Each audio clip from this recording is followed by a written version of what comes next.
Greetings, all you wild and weirdos, weirdettes out in Wild Weird Radio Land. That's you and probably you.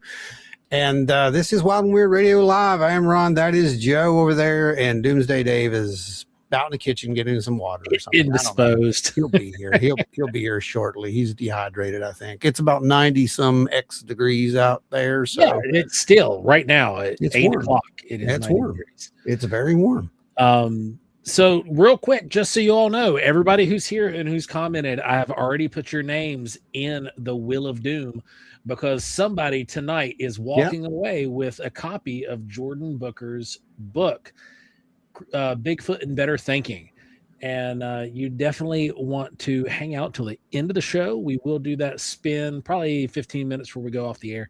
And but you got to comment, you got to be here and in the chat. We'll bring it up a few more times. But Wolves Woodworks, happy Thursday. Be active. Brenda Ratliff, Donna Ho, Rachy.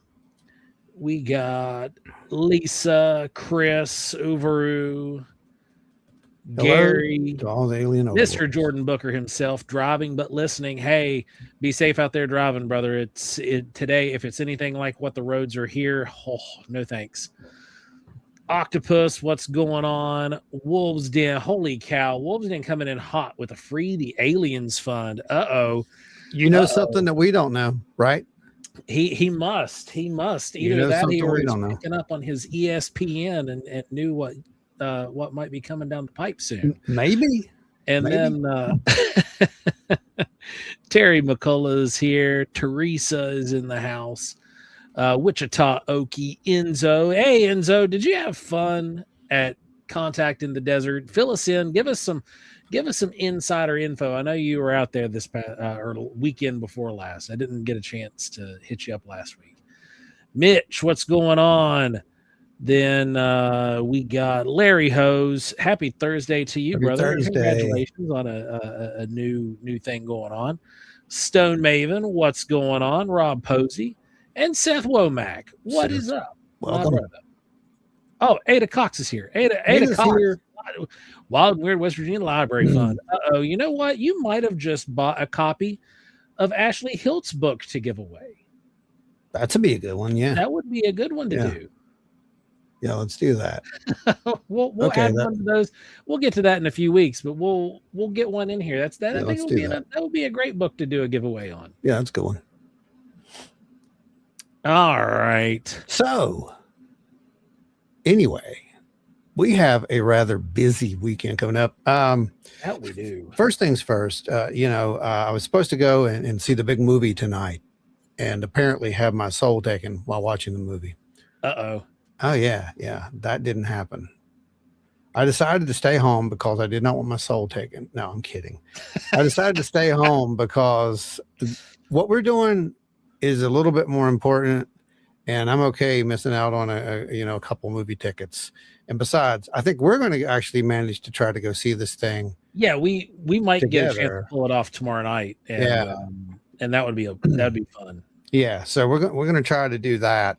And, we're definitely going to be talking about it next week. There's no question. I've already had people, contacting me at this point talking about it. So no spoilers. I'm not talking I've had quite a few oddly at like 1 or 2 in the afternoon today. I had 3 people message me and they're like, have you gone to see it yet? And I'm like, dude, I work for the government. Yeah. They're like, well, you already know. Yeah, right. But no, I think there's some interesting things that are out there right now that are just floating around that are just absolutely hilarious.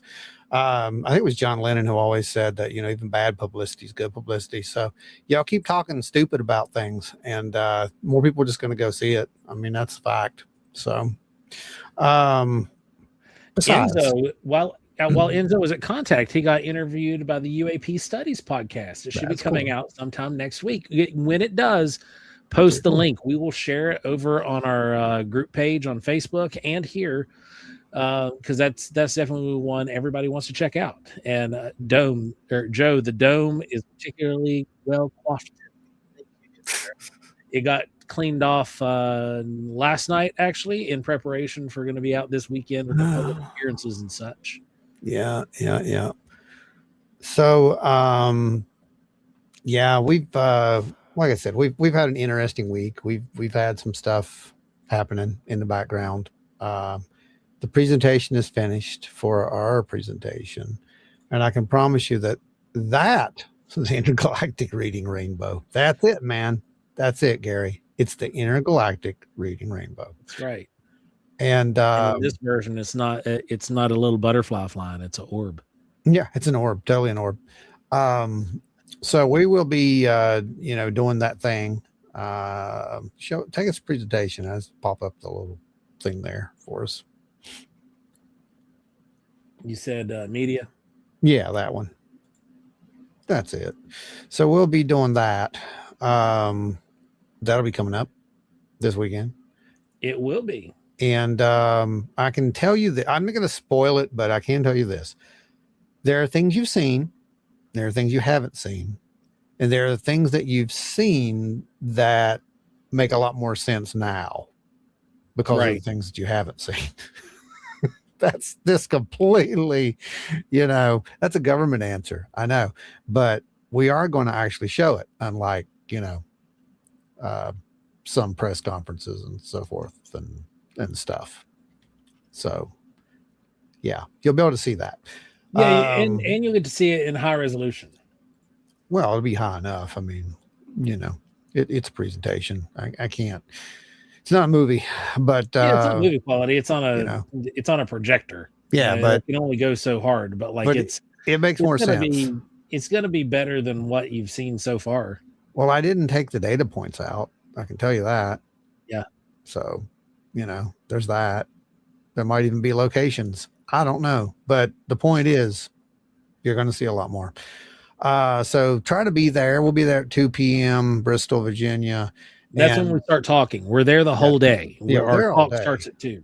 Yeah. Come by the table and talk to us. But if you want to hear this and you want to see the actual data, it's pretty big, that's a big headline. Proof of contact, ? Yes. Yeah. That's the question. And yes, we are going to show you data and documentation, and you make up your own mind. That's all I'm going to say about that. You can make up your own mind, but at the end, you're more than welcome to come out in the field with us at any time. Oh, absolutely. And that goes for any of you. Oh, it looks like Doomsday Dave is back in the house, everybody. Sweet. Where'd he go? And then we just kicked him back away. There we go. No, I don't want him here. I don't want him here. No, I'm kidding. All right.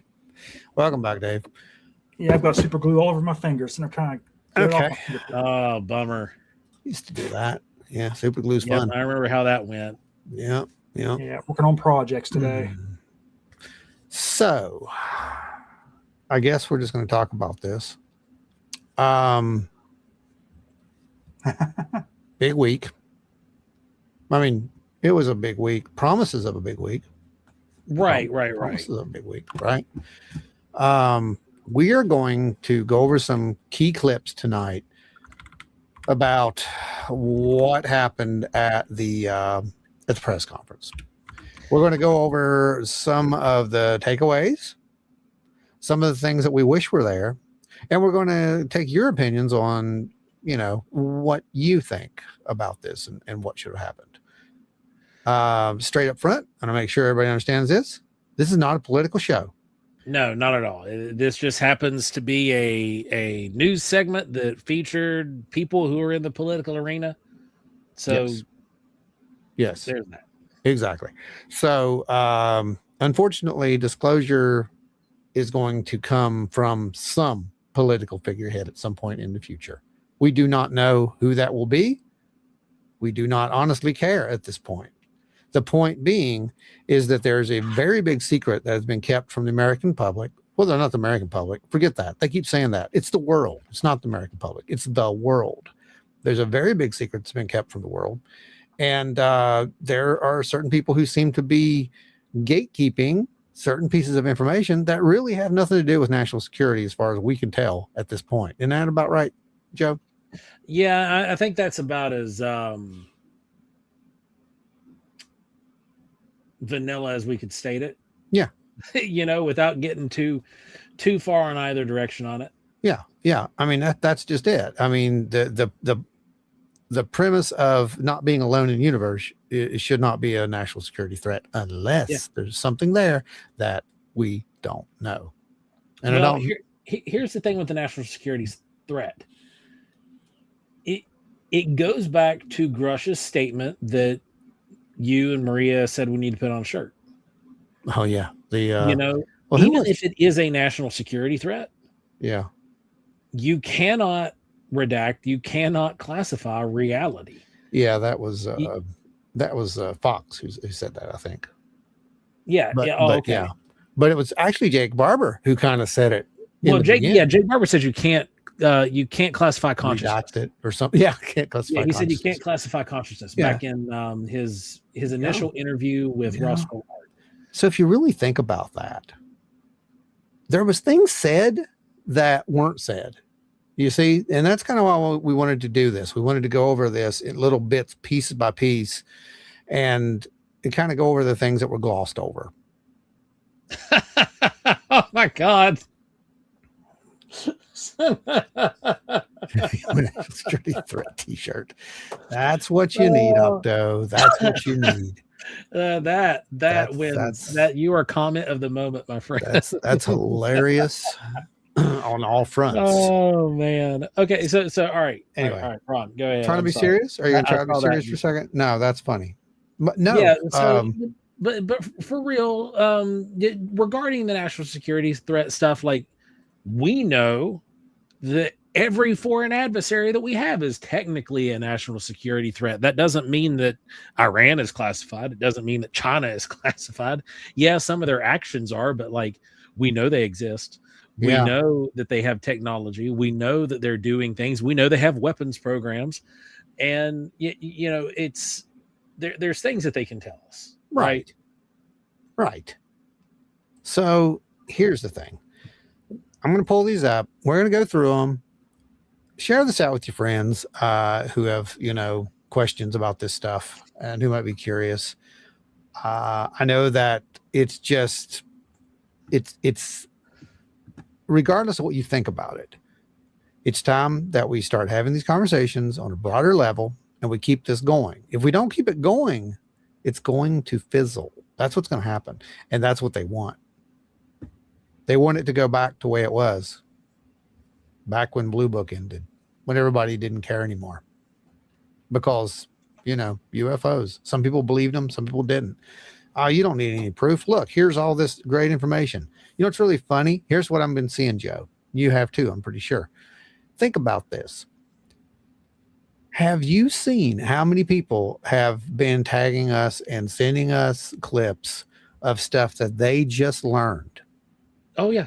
And how it's like, oh my God, this is new to them.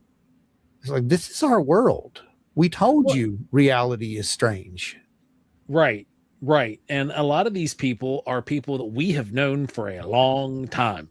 Yeah. They're people that we even run into at these events. Yeah. They're people who say they watch this show, but I think you just have us on in the background to, because our voices soothe you or something. I think it's the flute, man. It is. It's the flute. It's the flute. They hang around for the flute. Speaking of which, at the end, Meet Our Goal, there's a really, really, really special. I did a full video. So there's a full video blessing that you'll get at the end.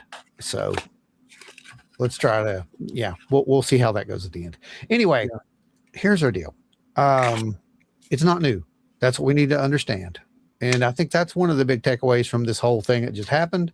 There was so much stuff said, but wasn't new. There was a couple of new things, but it wasn't like what we really expected. We got questions. We got anything out there before we start this? We do, but they're one of them. I definitely want to get to here in a little bit. It's not involving this. Okay. But Spookfest actually caught some stuff, and I did flag the comment. We're gonna it's starred, so I can pull it up here in a little bit. Okay. And open call to anyone, any experiencers out there. Feel free, drop your experience in here. We'll get to it after the news. Exactly. I'll ask this question to both of you guys. So something we had talked about. So what do you guys think about like what Grush had said in this? And like, you know, did you guys think he was going to divulge a bunch of more heavier information? What was your thoughts on early on? When they first announced the hearing, I was excited. I thought that they're not hearing. When they first announced that they were going to do this plea from the White House steps, I was hopeful because the time frame, and it was after we already started getting disclosure documentation. Yeah.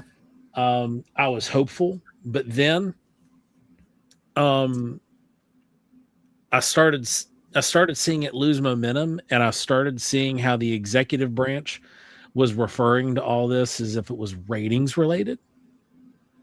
At which point I started to shift gears back, and I became less hopeful. And I think I accurately predicted last week what was going to happen was that they were just going to get up there and we'd hear the same stuff that we heard previously on podcasts and on other news releases, just in a different location.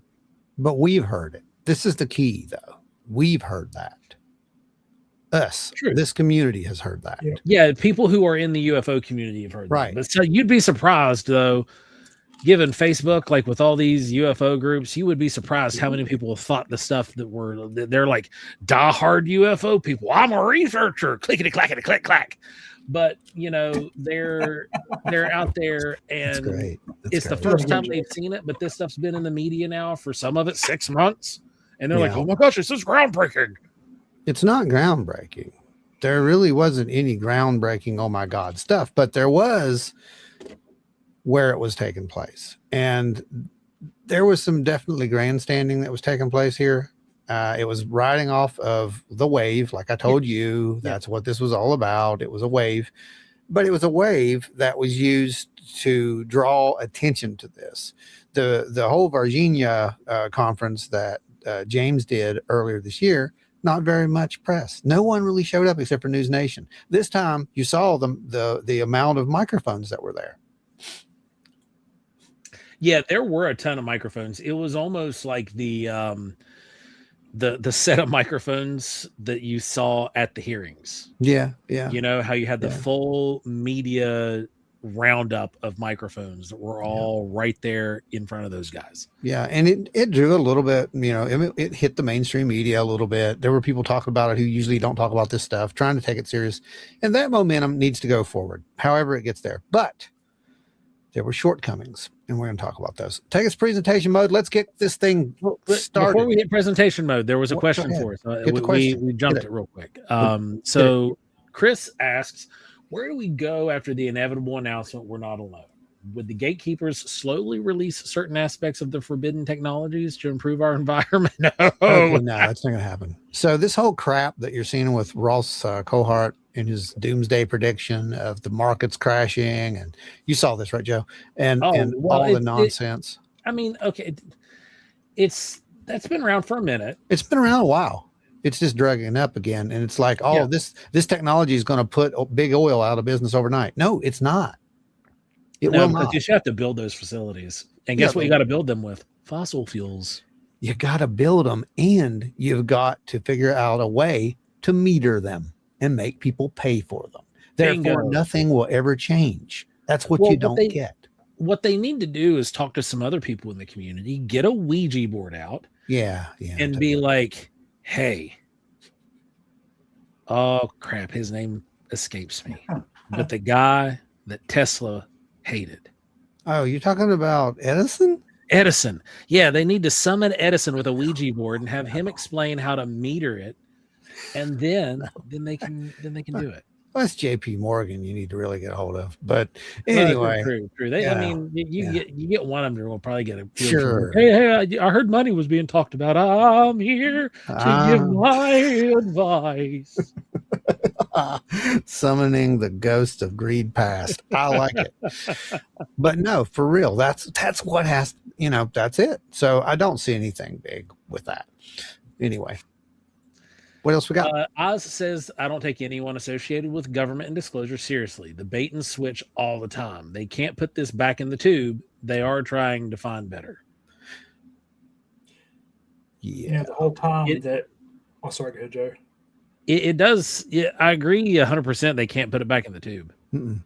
No, so they've got to form it like the, silly putty that it is and try to turn it into something else. So, All right. Are we good? Are we ready? All right. You guys sure? All right. So here's what we're going to do. As we're doing these, get your comments in, right? I want to hear all your comments on this stuff. And we're going to star them as we go down, and we'll put them up, and get to them if they're questions. Okay. So we're going for the questions. You got questions, put them out.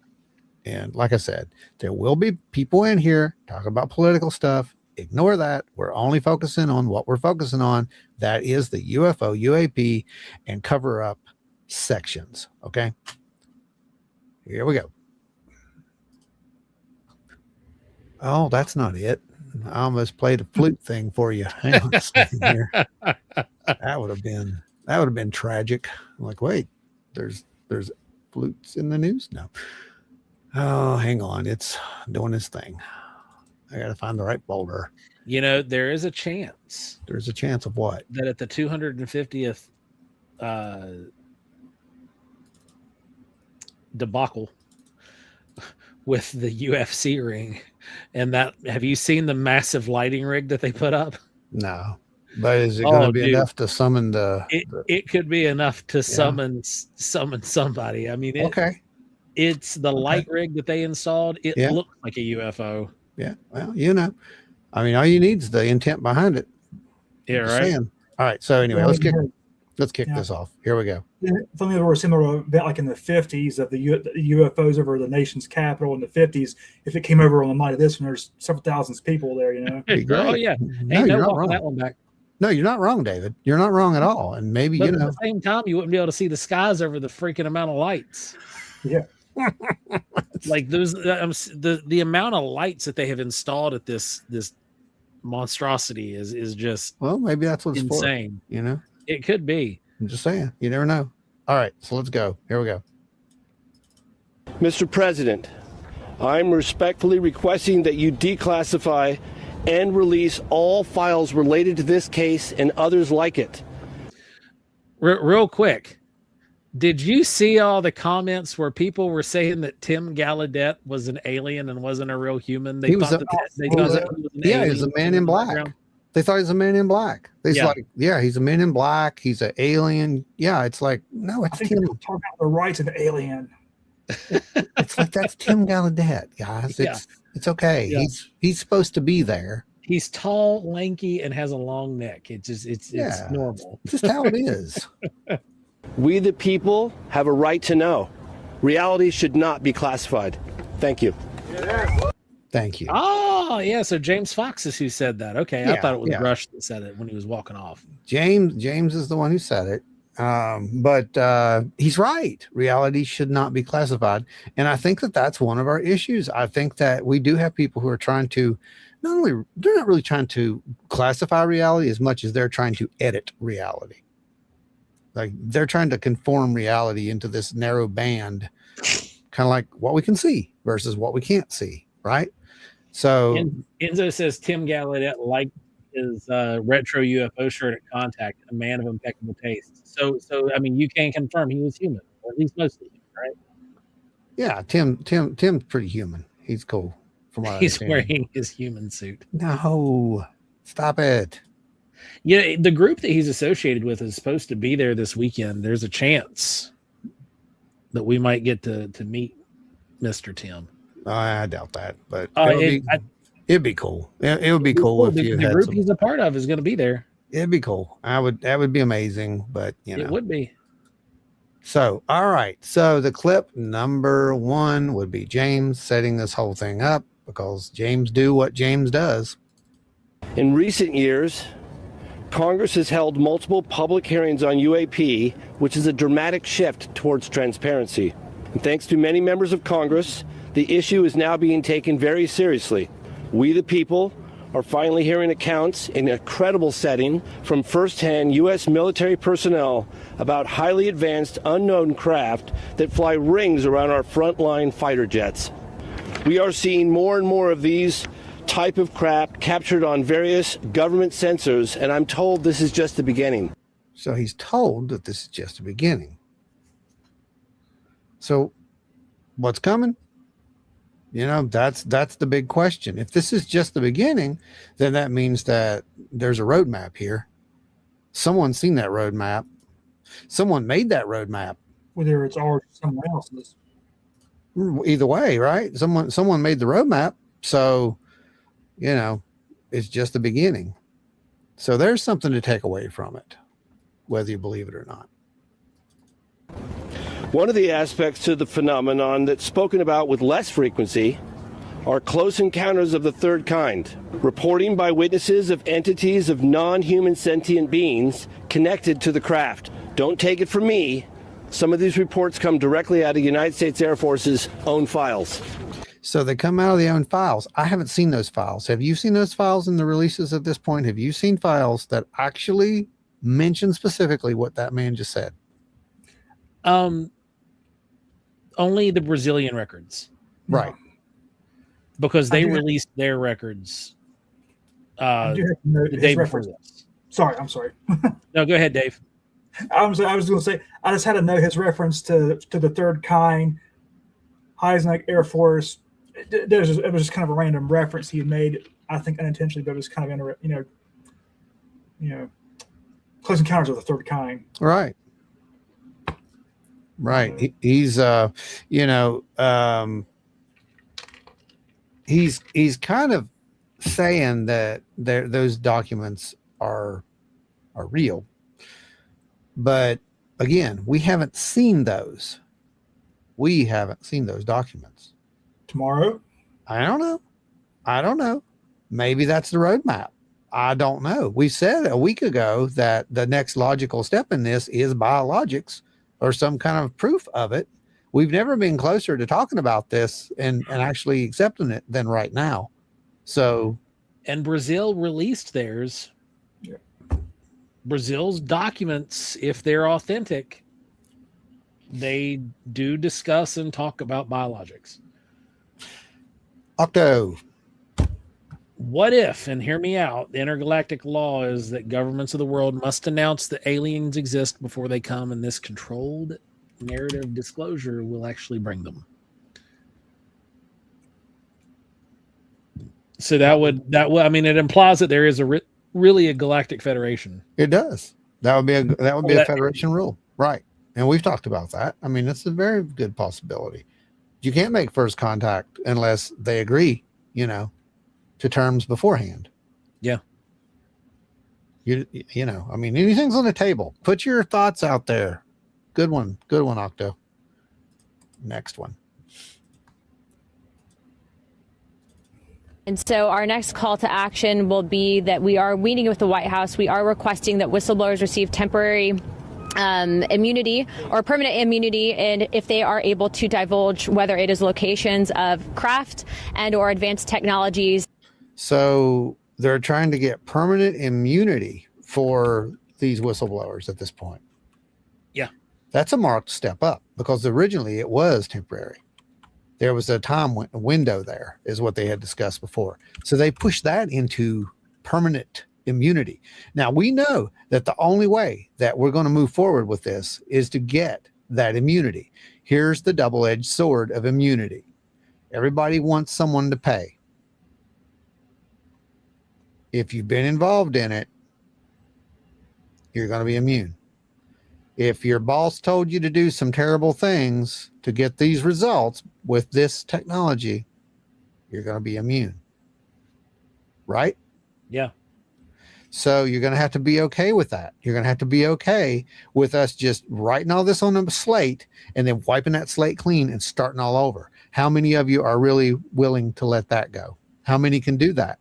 You haven't even seen what's been done at this point, or what's been allegedly done at this point. There could be some really bad things. Are we okay with that? Are we okay saying, all right, they get a get out of jail free card here? I'm not talking about people like Dylan Borland. I'm talking about people who have committed crimes against humanity, people who have committed international crimes, people who have absolutely heinous stuff in the name of guarding and keeping a secret or recovering stuff. Right. National security, all under the guise of national security. That's exactly what I'm talking about. Are we okay with that? That's the question. You guys answer it. If that's the price for disclosure, are you okay with that?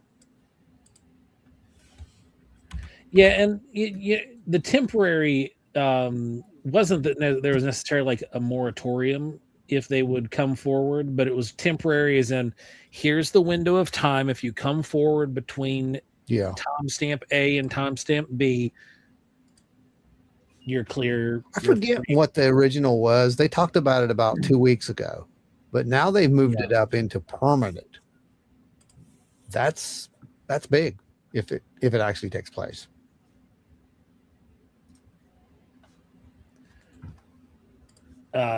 Let me remove I think this. our government needs to commit to cooperating with its citizens and the rest of the world before we can trust it to cooperate with aliens. 100%.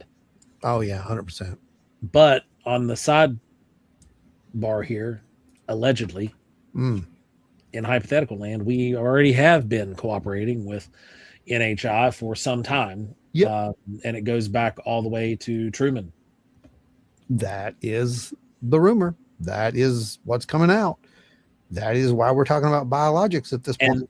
And at this point, the Truman conspiracy theory at one point was just as high on the conspiracy tower as the Majestic 12. That's right. Documents.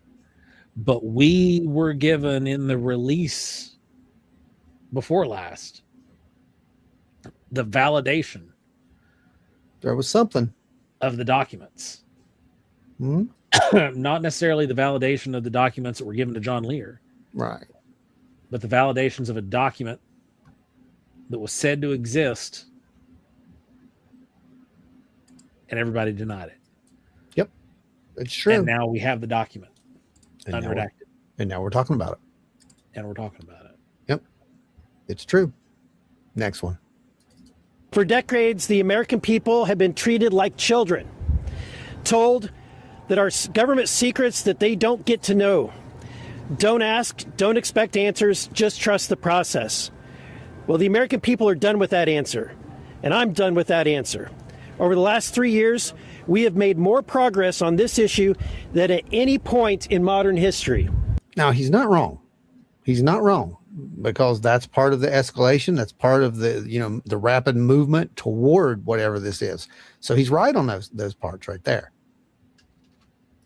We've held hearings.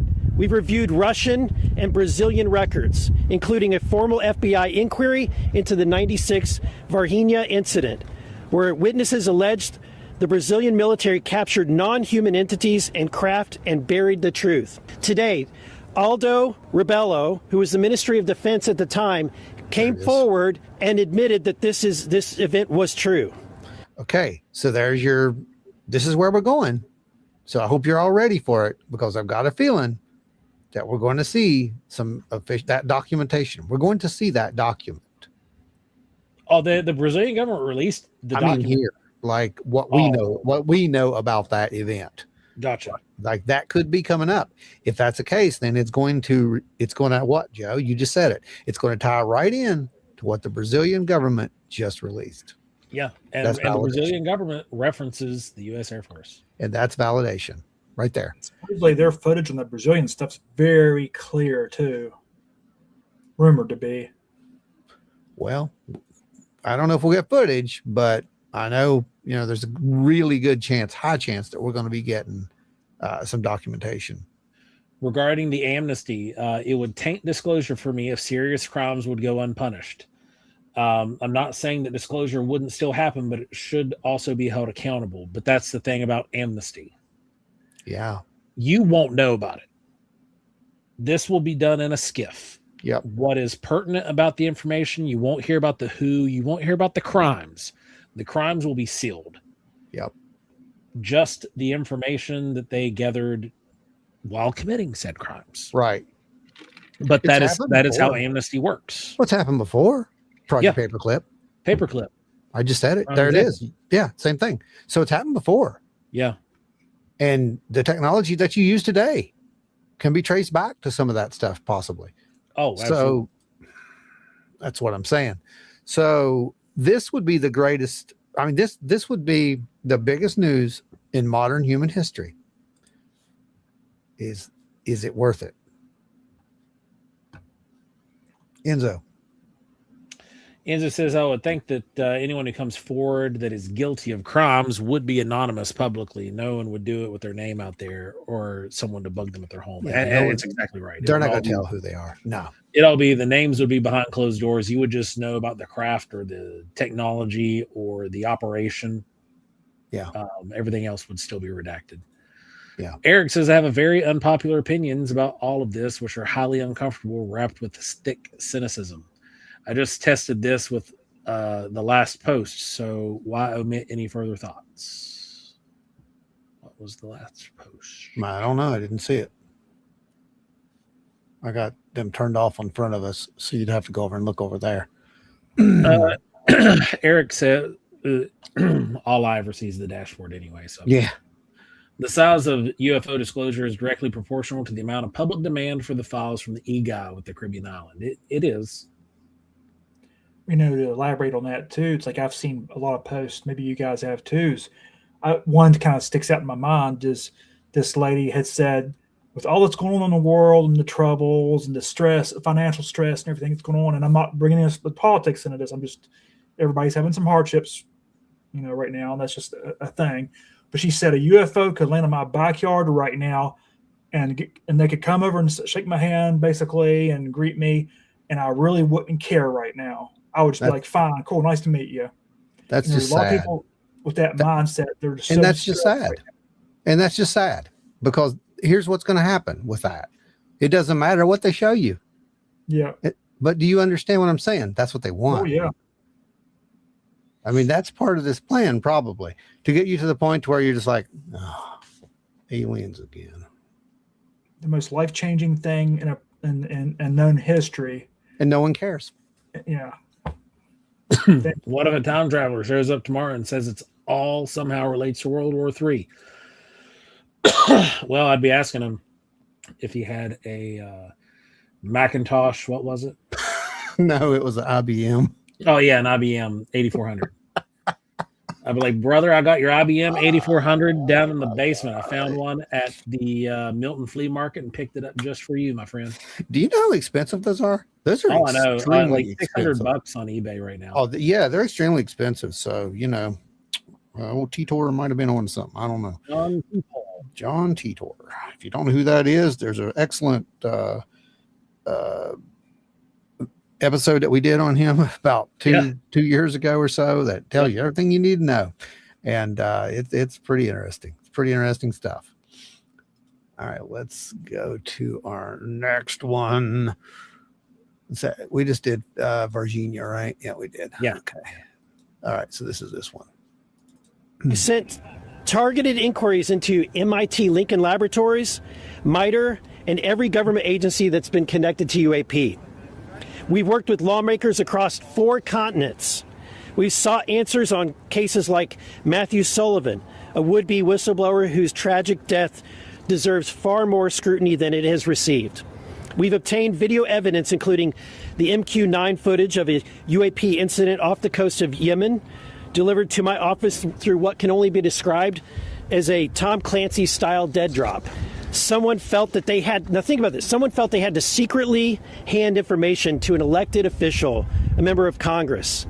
Why would anyone fear bringing information to Congress? They shouldn't. I mean, Why wouldn't they? If some of this stuff's there's been a true. long history of people who got disappeared. Yeah. For doing things just like that. Why wouldn't they? I mean, that's Yeah. my question. Like, this isn't what you think it is. And the folks who think that it is, they're not living in real reality. Yeah, and so he's referring to the missile hitting the UFO, and I'm not even. I'm pretty sure we've nailed down exactly what that is. It's not a. I don't think that was what it was portrayed to be. It was a hellfire, but it wasn't targeting or striking what we thought or what it was portrayed to be. I don't know what it was to this day. I still have no idea what that was. The pieces that break off look very uniform, so I don't know. I think we did a pretty good job on our dissection of it, and I like how it just disappeared from the news cycle completely. All right, what else do we have here? We have the Trump. We got more Burleson here talking about. We are no longer asking hypothetical questions anymore. Congress is requesting specific records and videos. These agencies and contractors know that they exist, and we're going to get them released. We continue to receive credible claims of recovered craft and reverse engineering programs that may have operated for decades outside of any oversight. Those claims point to specific facilities, contractors, records, and people. Congress has a constitutional duty to follow them, and that duty does not vanish because someone stamped a document classified 30 years ago. I mean, he's not wrong there, though. No. And I think that's something that we all need to understand. They do want us to give up, by the way. That's the whole goal of this. That's the whole goal of making fun of stuff. It's the whole reason they've made fun of witnesses and experiencers for decades. That's why I keep... Go ahead. That's why I keep picturing these elites that are the only ones, however many there are, that are the ones that know, they're in the know, that are at the very top.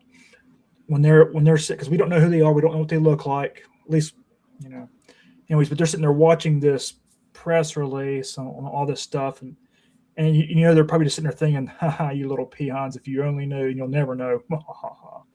You just kind of. That's what I kind of imagine them doing. Because they having that whole like Dr. Evil sitting there with the metal hand petting a cat. Yeah, I have the power. You have none. That kind of thing. It's possible. I think it's all boils down to control. It boils down to control. It really does. Who's controlling what? I think in the beginning, it's safe to say that they really thought they were doing the right thing, and then someone come along and said, "You know what? I'm going to take this to the next level," and they started doing really bad things. And then by that point, they're like, well, we got to cover this up. I won't care to find this out. If anyone finds out we did that, oh my God, do you know what that would happen? Yeah. So we got to cover that up. So then they're like, well, this other guy comes out and he's like, you know what? I think I'm going to tell everybody. Well, guess what happened to him? Ah, crap. We got to cover that up. So it's just years and years and years of all this cover-ups. Yeah. I mean, massive amounts. And they, just like our song said, Dave, they did a good job covering it up. Yep. They did a really, really good job. And, we're seeing the edge of that, starting to fall apart at this point, and people are getting desperate. And when you back a rat into a corner, you know what happens. Yeah. Oh, yeah. They start eating everything. Yeah. You've got all these rat everywhere in the cage at that point. Yeah, that's true. I mean, all these years of people disappearing and like things we've talked about in the past, there's disappearances all over the world, whether those are obviously being people that are being abducted, which I'm referring more to by, let's say, officials that are within that movement that's disappearing people. If there is a thing going on like alien experimentation, like they're doing with cows or whatever, if all the theories are true, if that comes to light, that they're actually abducting American citizens or in other countries for that matter, that's a huge issue. Obviously, it's where people are going to go to prison the rest of their lives. Or I think it's probably that's a smokescreen, is what I think. That's my personal view on that, based upon what I've seen. right? Because they want outrage. They want you to follow the outrage, and you're gonna get behind that. We can't have that. That's terrible. Meanwhile, what they're doing is probably even worse. They're just using that as a smoke screen. Yeah. Follow that. There's no truth to it, but go ahead and follow it by all means. Put it all over media. That's okay. And while you're over here following this, a true crime story, which is what it'll turn into be, because people love true crime stuff. Once they're following that, we're over here conducting these experiments, trying to make these things work. And so what if we break a few humans in the process? Exactly right. And that's exactly how I think it's going down. Because this is for your country, son. Right. It's the same thing, man. Same thing. It's just a new age of patriotism. Yep. Does a release of information count as a transfer of power from the government back to the people? Only when they figure out how to commercialize it. That's it right there. And that's what we're talking about. That's why nothing's really going to change. Yep. You're only thing that's going to change is you're going to realize that you're not alone in the universe. That's it. That's it. If they make a deal with these, beings, you're not going to have any say in it. See how this works? You've never had a say in it before. If we make a deal with China or Australia or, Korea, you don't have a say in that. Why do you think you'd have a say if it was from Zeta Reticuli? You won't. Well, think about the people that are involved in the military that are like you, Joe. I mean, that were active soldiers or are currently active soldiers in the military. You follow orders. It's like, if you got some big, huge secret project, you're going to go. Well, I'm going to use Bob Lazar example. Let's say Bob Lazar were a military official. He's a corporal or whatever he is, or just a private. All right, we want you to go walk into this machine. Oh, by the way, it's alien. You might die. Okay, and then he's like, I don't want to do this. Well, you're under orders. You're going to do it, or you can be court-martialed for not following orders. And how's that work? Joe, what do you think about something like that? They wouldn't go as far as court-martialing somebody for not following orders for something like that. However, that is one of the reasons why they pay for a very, very hefty life insurance policy. Yep. Yeah. I had a $2 million life insurance policy on me whenever I was enlisted, and I didn't pay a penny for it. Yep. Things happen. Yeah. Gotta have, a way to make it better if something happens. It was always this guarantee of if something happens to you, everybody in your family and around you will, it'll take care of the whole mess. Yep. It won't be a weight on anybody. Iski says, our unique little clan here all approach it through a slightly different lens than folks who have never read more than the most cursory UFO info. This must be so different for them. No, you're not wrong. Yeah. That's what I've been talking about with people. It's like the ones who found this to be, something. It's like, it's something, but it's not. That to us, it's not. I mean, that's what I'm saying. At the end of this, we're going to talk about, what needs to be going on next. So be thinking about that. Take us back to presentation mode. Let's go back into clip number 7. Go ahead. Real quick though. Go ahead. Missing 411. Don't put a whole lot of weight in that. But Travis Walton's case, we've talked to Travis Walton more than a couple times. And that, however, is a good case. Read that, because I might turn it into a podcast. I don't know. Missing 411, the Travis Walton case. No, I wouldn't combine Missing 411 and the Travis Walton case. They're different things, and Missing 411 is its own special corner in the world for its own conspiracy people. Where this evidence through history, not just recently, has gone through the world for hundreds of years or more. And that's not just through those cases, but like every other abduction encounter, every other culture that is out there other than Western culture. And the only reason it's not in Western culture is because Western culture has really been scrubbed clean of all that kind of stuff. They kind of hide it a lot. Yeah. Reality is classified. Presentation mode. Thank you. Okay, so this is clip number 7. The moment. Use the authority that you have, Mr. President. The American people are behind you. And to everyone listening today in government, working for a contractor, retired, anywhere in the world, Come to Congress. Come to these group of people. We will work with you. This is a worldwide call for action. I mean, here's something that you didn't hear that you may not pay attention to: a worldwide call to action. So this is the first time I've heard that terminology used in this particular setting. Yeah, right? It is. Was it you? I mean, or is that, was what's his there was another guy that called for it during the hearings. It was the guy with the goatee who saw the massive one out west. Oh yeah, I can't remember his name. He's there. Yeah, he's in the background there. Yeah. I can't remember his name. But yeah, he called for that at the last hearing. Yeah, it's a worldwide issue. I think we talked about that this isn't just something that affects here. This is a worldwide issue. So, but we heard a worldwide call for action. That's pretty good. I mean, that's a pretty big statement, to be honest. And it shows the greater concern of this. This throws away the premise of hiding behind adversarial explanations, in my opinion, anyway. What else we got? Got anybody else got questions? I'm going to go. No, they're just comments rolling. Cool. Go to the next clip. This is one of my favorite. This is the Burchett clip. So this is fun. You also need to remember, too, when I'm sitting in a skiff and some little punk in a man bun tells me the president's on a need-to-know basis, folks, that ought to tell you right there what we're up against. We're up against corruption. We're up against a cover-up. This thing's been covered up at least since 1947. Dadgummit, the public deserves the right to know. It's your dadgum tax dollars. It's not about little green men or flying saucers. It's about what are we spending all these millions and possibly billions of dollars on that these idiots tell us don't exist. And then yet we turn right around in the skip and then they tell us they do exist.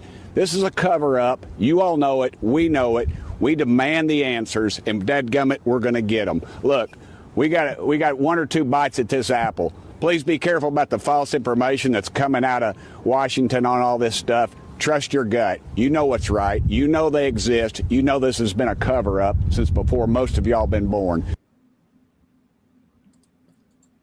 I mean, I can't say it any better than that, dadgummit. I mean, I too find a man bun insulting. So, you know what really got me with that? Abuse of hair. Yeah. What really got me with that is what he said, but he didn't say at the same time. How, they tell them they don't exist, then they do exist. They exist. This has been going on, blah, blah, blah, the whole thing. And basically, you don't need them to tell you that it's real. It's like we've been saying, your disclosure, talk amongst yourself. You'll figure out that there's at least, I'll bet you right now, if one experiencer starts just randomly typing one of their experiences, someone else is going to be like, oh my God, that happened to me.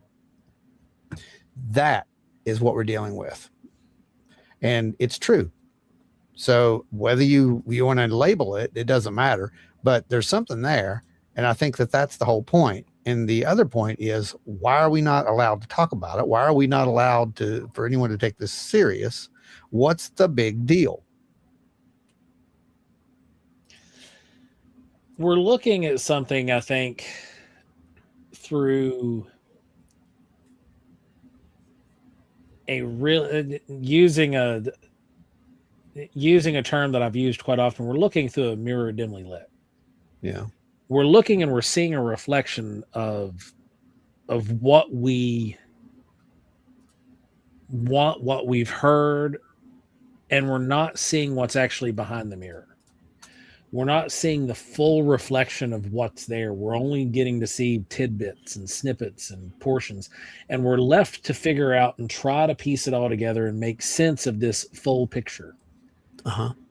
And we're not going to be able to do that without having the full breadth of what all of this information means. Okay? Withholding some of that puts the general public in a position where they're never going to be able to fully piece it all together. Yeah. And I think that's the goal. Yeah. Is to keep the mirror smudged, Muddy enough. where you see the silhouette, you see you can't see the big picture. You see there's something there. Right. You see that there's something to be seen, and you know it's there, but you don't know what it is. Oh, I like that. Yeah. And I think that's where we're at. And I think that's where we're going to wind up being at the end of this official disclosure road. Yeah. All right. First one's up. Wait, what? David? Dave. But see, this is why you keep your Dave-isms, brother. Dave Eggleston, keep up the good work. I'm busy getting the kids settled down on vacation, so I'll only be popping in and out. See you in Bristol Saturday. Yes, please. See you there. Please drop by. It'll be fun. Gonna be fun. It's gonna be great. It's gonna be a good time. It's always crazy getting kids calmed down when they're on vacation, because it's like never going to happen until the last day, and then you get home and the sleep routine's all the way messed up. Good times. Yeah, good times. Andrew says the big deal is it'll break Christianity entirely. That religion will basically die out. It is absolutely untrue. Sorry. I didn't. What one was that one? Who had it? This one. Yes.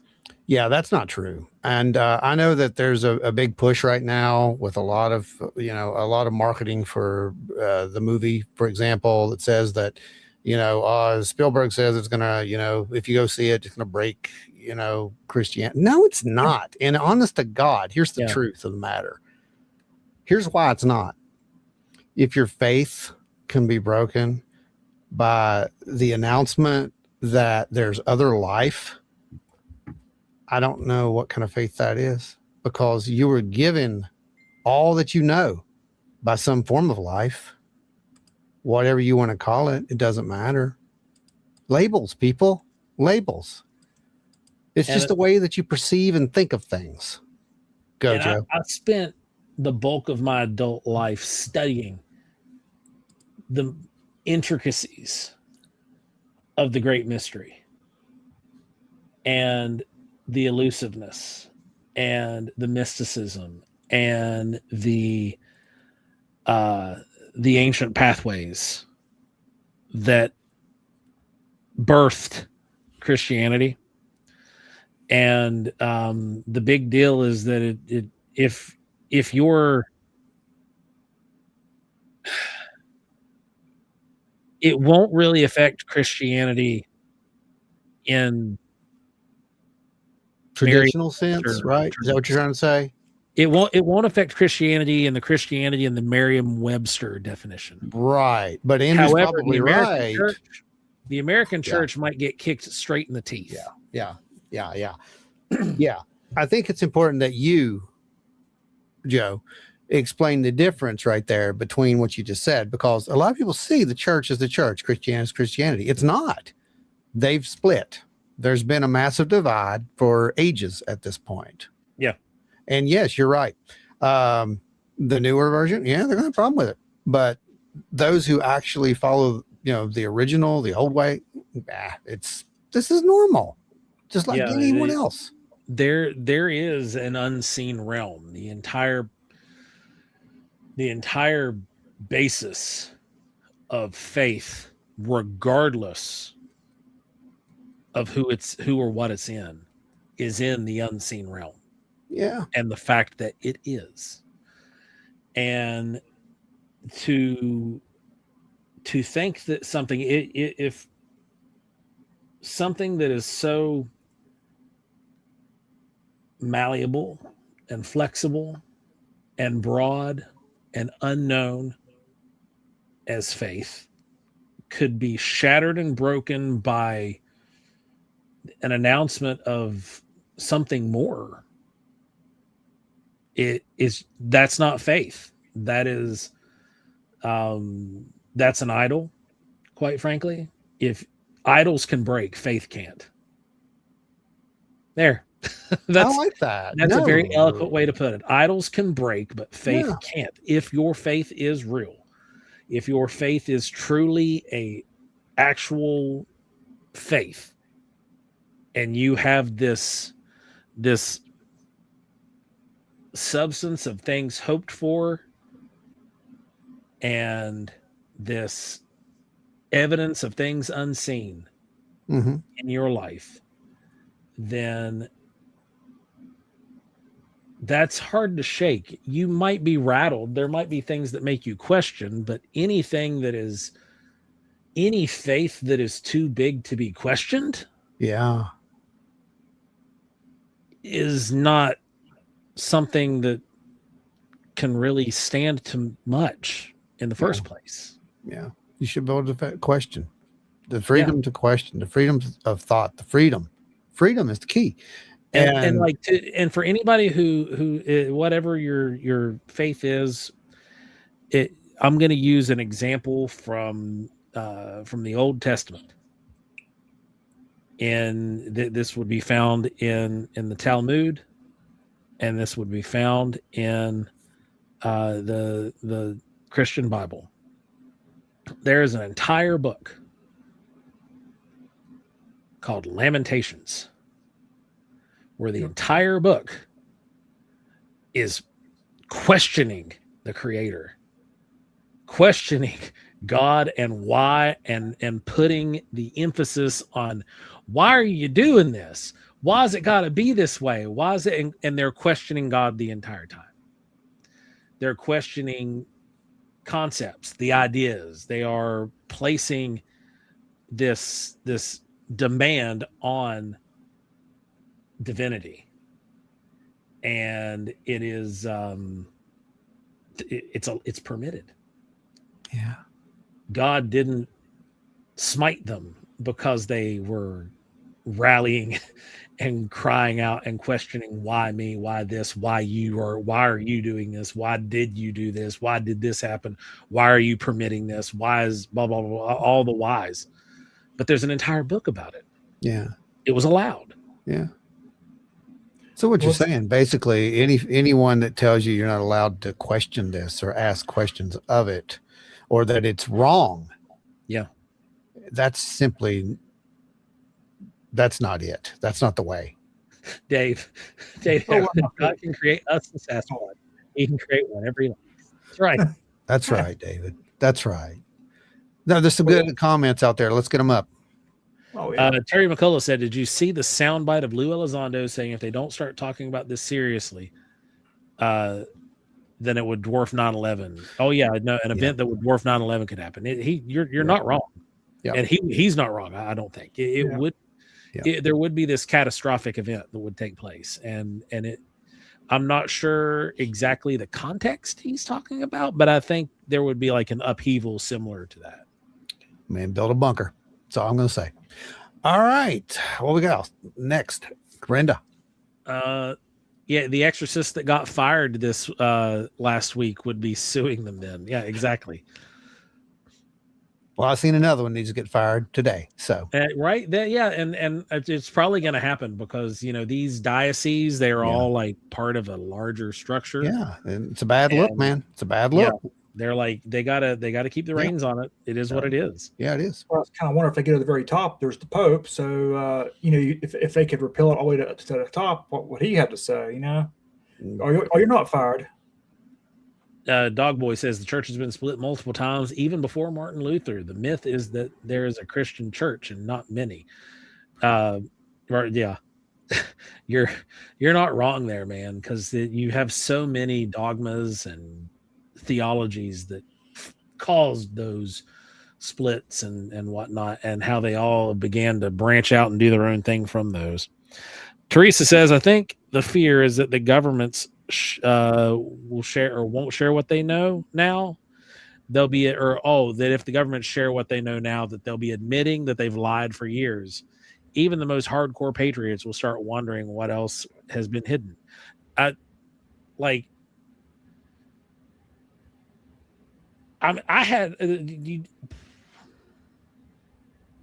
had a big come to Uncle Sam moment a long time ago.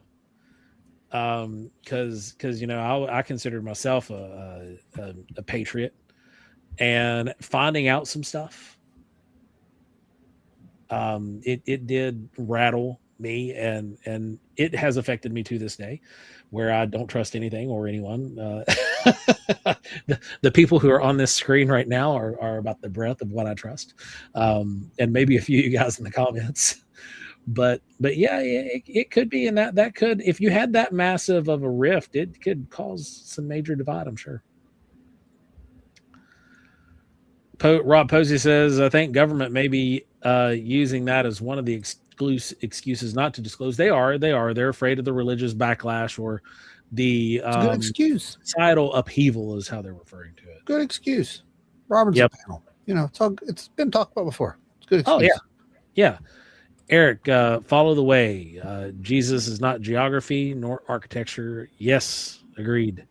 Father draws the elect to Christ and his bride. And see, draws the elect, There's another theology. There's it's a tulip guy right there, I'm assuming. Seth, we're spiritual beings living in a world made of flesh. This info would fall in line with the broader understanding of the universe we exist in. We have to accept the physical part before we can move into this, though.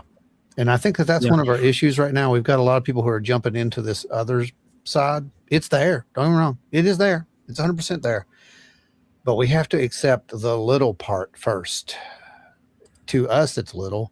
To everyone else, it's going to be, oh, my God, there are other beings. And we're going to be like, yeah, wait till you hear the rest. And this is, by the way, this is the second Pope who has reiterated the exact same message there, that the Pope came out and said if aliens exist, God made them, and that the church would baptize them if they requested it. And so it's got its bases covered, Yeah.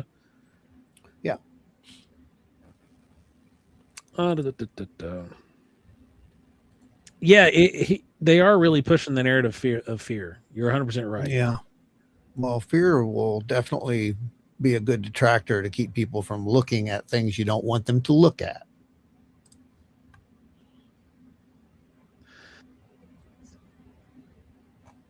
All right, what else we got? Got anything else? If not, we're going to roll. I'm looking.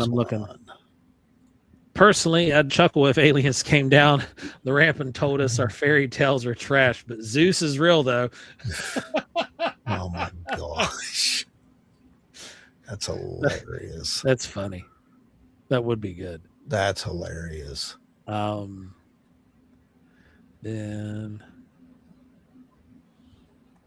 let's see. Oh yeah, Godot's over there looking at the missing years. Africa, right? Yeah, there's some interesting stuff there. There's a few theories, few ideas. Mm-hmm. Octopus, that's the best excuse. It's not our fault. We kept it a secret. You animals couldn't handle the truth. Right? Oh, no, 100%, Eric. There's many veterans like myself and possibly you, Joe, that now, yes, 110,000%, my friend. And yeah. Well, there's Octo saying it. Yep, Octo. You can include me in that list too, and my sister. Yeah, my sister. There's so many of us that are disillusioned. Yeah. I've not Larry's in the same boat. We've got a ton of veterans that hang out and that are part of the collective and that come and hang out with us at these events and stuff. And we're all right there, man. We're all in the same boat. I believe in the people of the United States. I love you, Seth. All governments are flawed and have corruption throughout. Yes, they do. What our potential is as a nation is that what makes me patriotic, not who's in DC at the time. Yes, agreed. Right there. The issue I have right now, the only issue is that I believe in the people of the United States is I see what so many of them say on social media, and that I just don't know what to do. I just don't know what to do. So you're saying you believe in most of the people? I believe in the ones that don't say what they're thinking out loud. Yeah. The ones that know how to keep the inside thoughts inside. Yeah.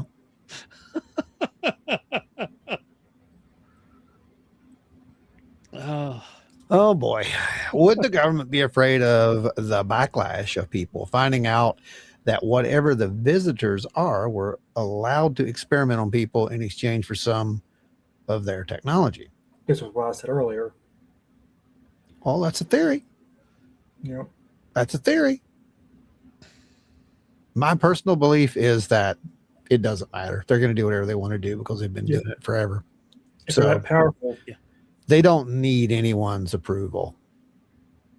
We'll talk about that one day, but they don't need anyone's approval, in my opinion, based upon what I've seen. Larry says, don't let the intrusive thoughts win. I'm sorry, but when Zorp comes, it's only intrusive thoughts. Oh boy. Speaking of, Zorp and Cargon will be attending. That's right. The Saucers Over Appalachia Festival this weekend in Bristol, Virginia. They're going to be there having a heck of a time with the USS Swamp Gas and Party Barge. Yeah, we'll be there. Just remember, Joe, no photos or it didn't happen. Trust me, there will be plenty of photos. Oh, there's always plenty of photos. Those guys are very popular on the internet, and have a ton of people who look forward to their arrivals every time they show up. Yep. Okay, let's roll into the next presentation. Okay. This is where the man himself steps up. Now, when Grush took the podium, I was like, here we go. How about you? Were you like that too? Were you excited? Were you like, oh man, here we go? Man, when he started talking, I know that he is a very trained speaker on what he can and can't talk about. Oh yeah. So like I was waiting to see if he was going to say anything that he hasn't already said on podcasts. So I was like, when he started talking, I was like, okay. Yeah. I was sitting there and I was focused intently. I wasn't doing anything else while he was talking. Yeah. Well, here we go. Here's literally the couple of things that he said that were, I think, important, because a lot of it we've heard a billion times before. Remember, classification exists to protect the nation. Executive Order 13526 discusses what can and cannot be classified. Embarrassment, hiding funds, criminal activity, and the basic information about scientific information in the universe is unlawful for it to be classified. Did you know that? Because I didn't know that last part. Well, they so it is unlawful to classify science, right? What about history? And I mean, they've been classifying history since they started writing history books. What's the difference? History tells a story, but the reason they're not supposed to classify science is because it was put into effect in the 40s, right? Because they didn't want a rogue. The intent was it was created because of what happened in World War II, right? Okay. There were a lot of rogue science experiments, right? And all of it was classified in Germany. Obviously, yeah. And it wasn't being released. It was all being covered up. And they wanted to not do that here because there was obviously, with power comes a great propensity for evil. So the only way to do that is to keep it open, right? To keep this in a way that was going to be transparent, but also not hide potential technologies from somebody who could possibly unlock them just because another mind was looking at it in a slightly different angle. That was kind of the prime concept around that. So go ahead. No, that's pretty much it. I mean, I'm agreeing with you. I think that I just didn't know that it was a thing, that it was illegal to do that. So I think that's kind of cool. Yeah. All right, let's go to our next one. Where's it at? This one. I learned that the Air Force worked with an external agency to seek an investigation of me for alleged unauthorized disclosures punishable under the Espionage Act after I testified in front of Congress in 2023, discussing the results of my congressionally directed investigation in the support of the first Trump administration. This should concern every member of Congress, regardless of party. To this day, I'm still fighting years of record withholding, administrative obstruction, and a prolonged effort to get a medical military retirement that I still am not in a retired status. That's messed up. Still going, still fighting, Yeah. Still doing it. And they wonder why no one will come forward and say what they've seen or what they've done. How long did it take the guy from Rendlesham Forest to get his VA benefits to pay for his health care? Yeah. Yeah, that's right. You know, I mean, look at what they did to Dylan. Let's say Dylan Borland, you know, that was unbelievable. Some of the stuff that they've done to this guy. And yeah, there's something there, man. There's something that they are definitely hiding that they want hidden and buried. Jeff Wildcat Tattoos says most people, unless those aliens are most people, end quotes, unless those aliens are going to pay my rent, I got things to do. Most won't concern themselves with it. It's sad, but probably true. I mean, and that is kind of right on the pulse. You're not wrong. You're not wrong. In my opinion, that's not a wrong statement at all. Well, why does this affect me? I mean, that's literally it. If it doesn't affect me, I don't care. Okay, what's the next one? Oh, this one. Different alien species raised. How many species are you aware of? I certainly don't have the compendium. It's a continuum from corporeal, bipedal type life to, you know, what I would consider like sentient plasmoid life. But there are several that the U.S. government is aware of. Well, you can barely hear the question, but the question is different about how many different alien species, races, how many are you aware of? That was the very first question asked of him. It was asked because we were led to believe he was going to talk about this, yet his speech had zip to do with that. And you got your answer. Yeah. But he has said those things. He's given those remarks on, I think it was News Nation. Mm-hmm. And because we did an episode about the plasmoids, where at least we touched on it in the news. We talked about them, yeah. Go ahead. I don't remember anyone admitting before, unless I just missed it, about the plasmoid type life. Like I actually saying something like that. Not exactly like that, but kind of. I mean, to say it's plasmoids, that's pretty good. That's different. But there have been talks about, you know, plasma, et cetera, as an explanation for orbs. Yeah. So, but bipedal, that's cool, right? I mean, there you go. What do you think they're talking about? Bigfoot. Probably. It's I think anything, we're dealing with so many different varieties of anomalous phenomena here. Yeah. You know, we obviously have seen rumored reports going all the way back from the Texas event where it struck the windmill. Aurora. Yeah. The Aurora event with its craft and the people being buried or entities being buried. We've obviously heard about Virginia. Yeah. We've heard about Roswell. We've heard about other potential crashes that predate Roswell.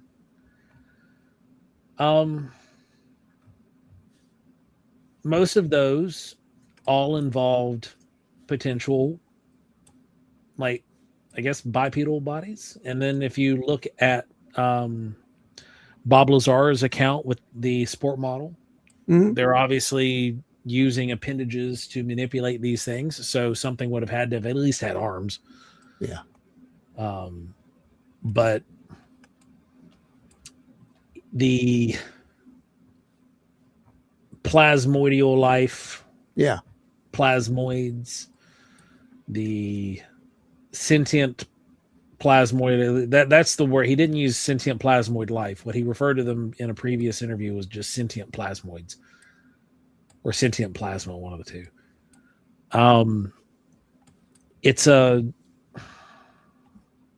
That's weird. Mm-hmm. But it makes sense. Yeah. Yeah, I mean, what do you think, Ron? I think it makes perfect sense. We've even talked about the possibilities of being sentient. Like you said, we did a complete episode on here. And if you recall, during that episode, it was a key moment because during that episode, we had somebody was out doing a sky watch. And as we were talking about the orbs and the plasmoids, they started seeing them. And so the next chance we got, we decided to do a actual experiment here, a remote contact experiment, and that seemed to produce results not only there but at Wineberry at the exact same time. Now, what do I feel about that? Because that's a side of reality that's very, very out there. But it happened, and people saw it live. Yeah. Jen says, "What I want is Skinny Bob to be real." Well, I mean, last sandwiches typically only work as long as there's a little bit of truth. So no one's saying that Bob isn't real. It's just that it may have not happened the way that they want everyone to think it happened. If that makes sense. Yeah, and it might not have happened the way the video portrays it. No, absolutely not. Let's see the other question. Let's see if we can get this one up here. Any advice for people who are new to the UFO topic, the UAP topic? Now you hear that, right? Is there any advice? Do you have any advice for anyone who is interested in the UAP topic? I don't know where to begin. There's just so much misinformation out there. What is your advice to them? I would go watch James Fox's documentaries. I like the Disclosure is a great movie. Yeah, I think that Tim gives the best advice in the background. If you couldn't hear that, don't trust anybody. Well, the best part about that is he is hard mic'd. Yeah. He was the only reason you heard that is because he was wearing a hard mic. Yeah, don't trust anybody. But that's a good primer. So, and there is a declassified 1971 Australian formally classified secret assessment that a couple years ago was put in the Australian National Archives. I encourage people to read page 7 through 16, and that was the nuclear branch chief of the Australian government discussing the U.S. Coverup and the involvement of the CIA back in the 70s. And that's actually a little-known document that is publicly available. And it's quite a read. Thanks to who posted that? Was that it wasn't Dave. I don't know. No. It was hold on, it's in here. Give me a second. We'll get it and give credit to the proper person. Yeah, give credit. I think it was Enzo. I'm not 100% sure. Because they were right on it. Yes, Enzo grabbed it, and then so did where did it go? Our page is so wonky. Like the way it lays out stuff when you go visit it, nothing's in order. Oh no. So Enzo posted it, and then also, geez, do I have to look me up in this group?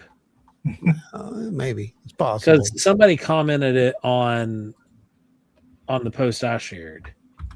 Yeah, show me just me. No, not that. Good grief. Well. Anyway, yeah, it's very interesting because there's an assessment there, and the assessment basically it details how the U.S. government is downplaying sightings and how they're basically ridiculing these sightings and these witnesses.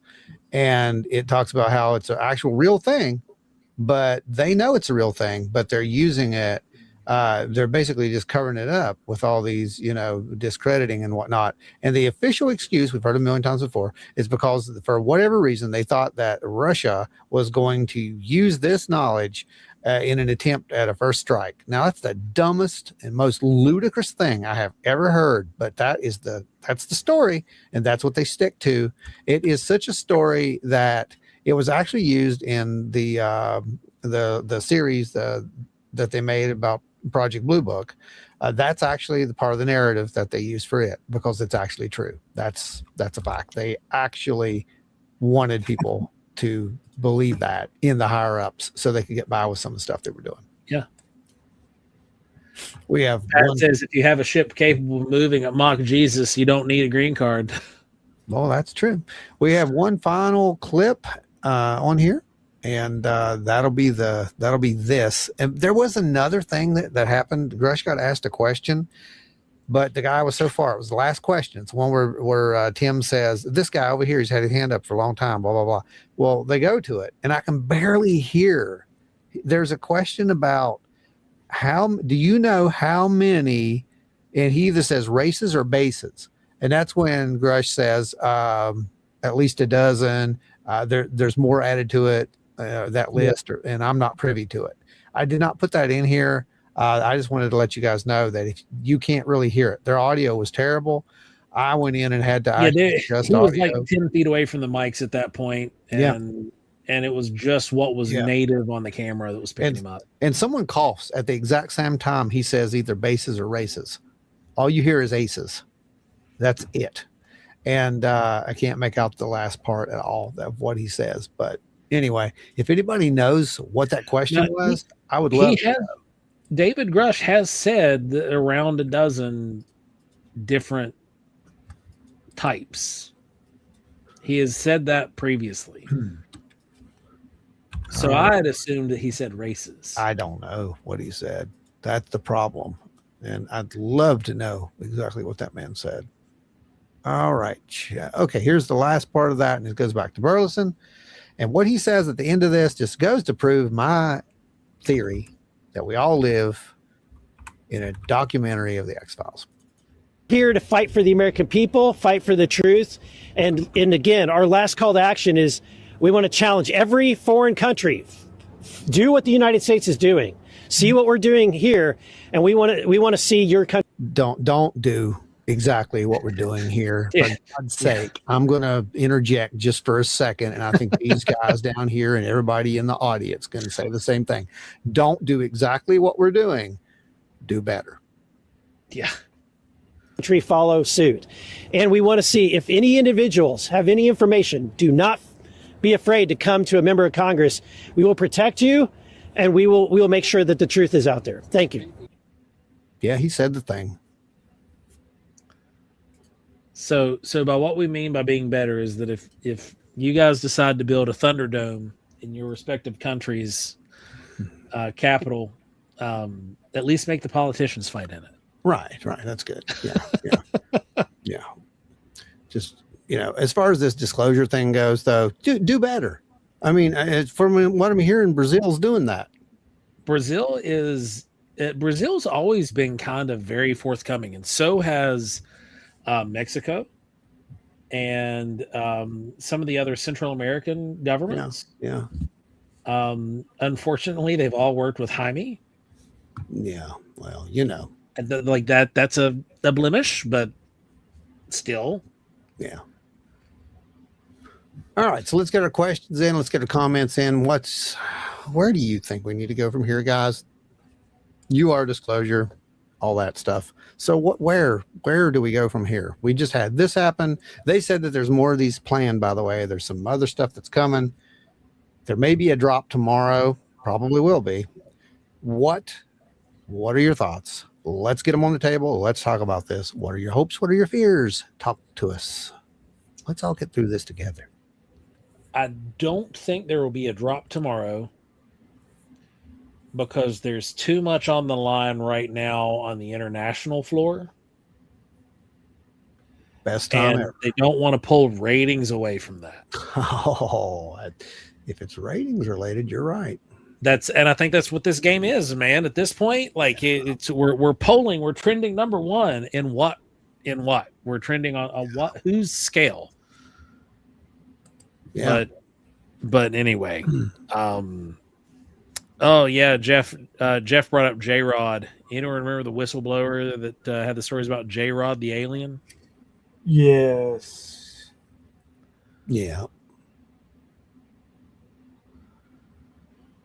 I am trying to go down through here. It's like Brenda. Brenda got one in there. She's put us across the finish line, I believe. Blessings there for you. Yeah, Ron, you're going to start doing like one-on-one flute serenades when people offer money. I've actually thought about doing something similar to that, David. And if I ever do, you'll know. Let's just say that. So you just got to dress well. You know, I'm just going to throw. Well, maybe you won't be. So that's cool. You got to be positive. Seth says, "I want intergalactic tacos." Yes. So let's talk about that too. We don't have a date yet, but we are getting stuff set up for our next next event, the summer meeting. Yes, the summer meetings. So we're going to get out there and we'll try to bring somebody in as a special guest, etc. But we want to definitely get planned for that. We want to get some prizes, obviously. Maybe some things to help you see that unseen world, etc. Things like that. Yeah. Last time we gave away a pair of night vision goggles. We did. So we're going to kind of move into preparing for that here rather soon, I think. And we'll get you a date. That way we can all figure out, what we need to do to be there. Art says, where do we go from here? We contact our local congressman. Well, that's what they want. Yep. That's what they want. They've put the links together for that. Mm-hmm. The link for that to sign the petitions and reach out to your congressman is actually over on the Wild and Weird Talk page. Posted that up yesterday once they put it together. So if you're interested in reaching out and contacting your congressman, all the information is there, and you can sign a petition. Mm-hmm. Yeah. Eric, Ron's blessings for bucks. Yep, those bucks keep this free. And our goal from day one was always to keep this as free as possible in a way. And not put anything behind a paywall. Yeah, we want to do that. Like when we do, for example, Strange Realities. Strange Realities, 4K. You don't pay. You watch it. You watch it here because of people who, get those silly little, stickers and whatnot. That's what keeps the lights on around here and keeps us going. And it also keeps all the meetings free. It keeps the meetings free, which we love to keep those meetings free because that is another part of the outreach. Yeah. Our goal in this is literally to bring a community together. And it's really the mission is for, helping these people who've had these experiences.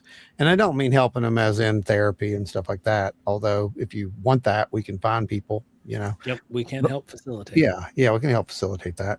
But it's really about just setting them down and letting them all talk, and you'd be amazed. I mean, it's really awesome. People who've been at our meetings know this. They've seen that. Yep. And it's really fun. You just get a lot of people together. They start, throwing ideas on the table. You got skeptics. There's no place you can see this. You got skeptics and you've got believers and you've got people presenting data and people giving alternative explanations, and no one's getting upset. No one's getting, starting to yell or scream and walking out, storming. It's amazing. Yeah. And that's what we like to do. And that's the goal. And it's to help normalize this paranormal world, because there is a paranormal aspect to this, and it will always be paranormal until it's normal. Just to put that out there for you. That doesn't mean ghosts. That means that there are strange things. We know one thing Joe had mentioned earlier about the we kind of got into the faith conversation about there being something that in the outside world that we don't see. There was actually a recent scientists have been doing a lot of studies and experiments talking about, there are things, and this is from a scientific standpoint, that there are things happening around us at all times that we physically do not see, but it's I wouldn't want to raise a point. That was kind of like like one of my favorite analogies, like the air we breathe. We don't see it, but we know it's there. So it's like it's like atoms. We can't see atoms, but we know they're there. All these things are microscopic and not even that. Well, the whole point, David, is that, and we talk about this in our presentations, we can only see a narrow band of the radio spectrum. That's our visible light. That's all we can see. And above it, you can't see that. Below it, you can't see that, except with some of the equipment that we have. By the way, thank you all for supporting us in getting that equipment. That's the other thing that happens here with that. So, and you do see that. Those results prove something, David. They prove that there is an unseen thing there. And just because we don't want it to be there doesn't change the fact that it's there. Right, Joe? Enzo. Hey, Joe, you're muted or something. I don't know what's going on. Oh, wait. Hey, you're muted. There you are. Yeah, the data doesn't really give a rip about what we think or feel about whether it's there or not, because it just is. It just is. Our devices and sensors record things that you cannot see, cannot hear, and prove that it's there. Something in more ways than one. These make me think back more on what, like when Ron and I had Ghost Watch, and we would go into the bread place, and when we cut some of those EVPs in there, for example, we cut some very unique, interesting EVPs that were very blatant, right, Ron? Yeah. And seeing what's happening now in the world, some more of the technologies that have come forward and that have shown some things to be true, we were only speculated about even 5-10 years ago. I'm sure that it's the same with Ron. We've talked, and all three of us have talked about it. It's like when I go back and look at some of these results we received 15, 20 years ago, at the time we were like, we just had absolutely no clue of any possibility this could be, just speculation. And now some of this stuff's like, this is most likely related. Still can't prove a lot of it, but it's most likely related to some degree because it's just too coincidental. Yeah. Seth brought up a really good question there, Dave. You and Joe both saw this. We saw the clip. What do you think about Jacques Vallée's recent comment about trying to communicate with live beings? Jacques literally says that we're trying to create a language base structure to where we can actually communicate with some of these beings. What's your comments on that? Quit your clicking. The comments on that is that we've been working on the exact same thing for several months now. Not because I have one in the basement over here. It's just funny how these things work out, isn't it? But we've been working on building a device to give us the capacity to have two-way communication. Too much too soon. And you'll see. Yeah, because you helped fund it. Yep. Well, good. I've had conversations with a live being already, and he's right here on this podcast. Yeah, right. He's right there. Right. Other guy wearing glasses. Right. So yeah, that's a thing. And I don't think, Seth, here's the thing. I think we have to get this out of our heads.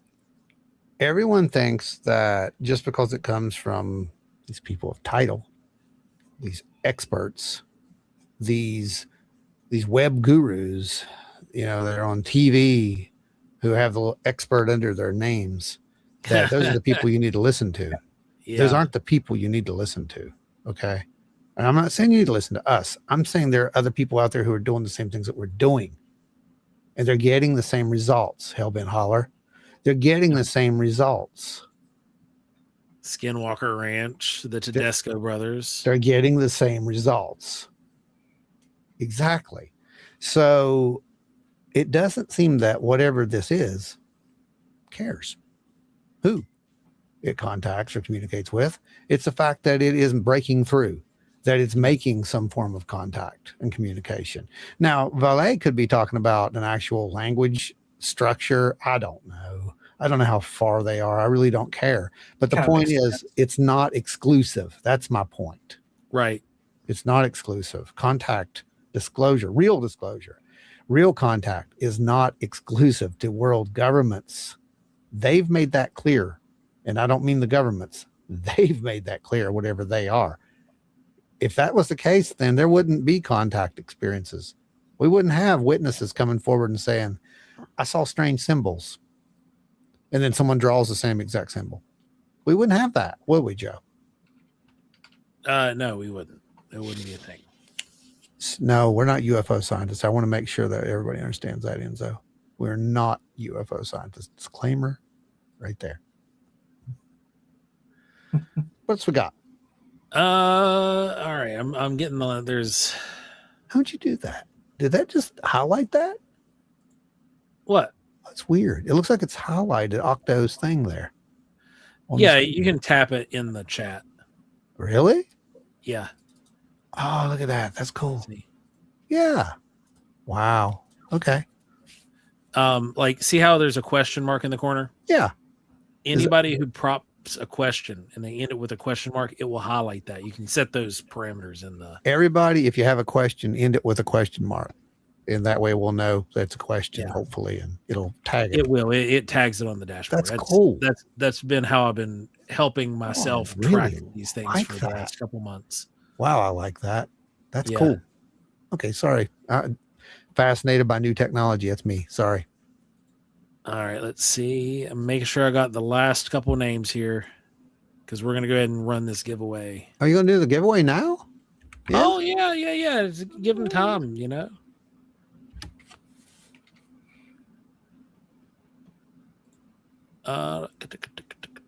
Bigfoot Project.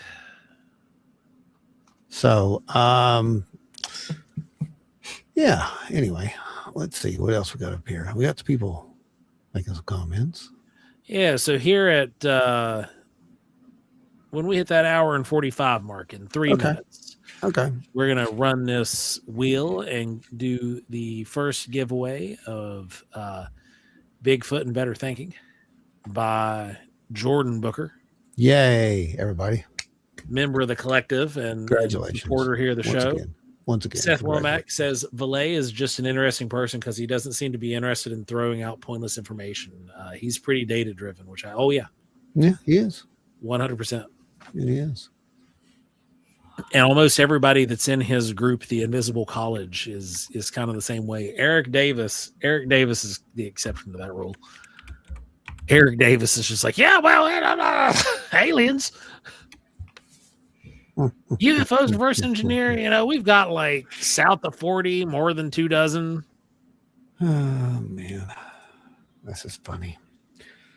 The good folks in this chat and Help Me Holler chat are here together by no coincidence, and that's true. We all have a common denominator beyond the shows. Yeah, I mean that's the whole point. Everybody here is. We've talked about that before. You know, the ones who stay with us there's a reason they're staying. And, you know, and we've also been prior to a lot of everybody knowing about either of us. Hellbent Holler and Wild and Weird were working together several years ago through the Bigfoot forums, and then Jess being a third member of the show here after Wayne passed away. So yeah, you know, we go way back, and there's a reason why we worked so well together. Enzo says Valet said his contact panel is probably his last open appearance. Yes, he did say that.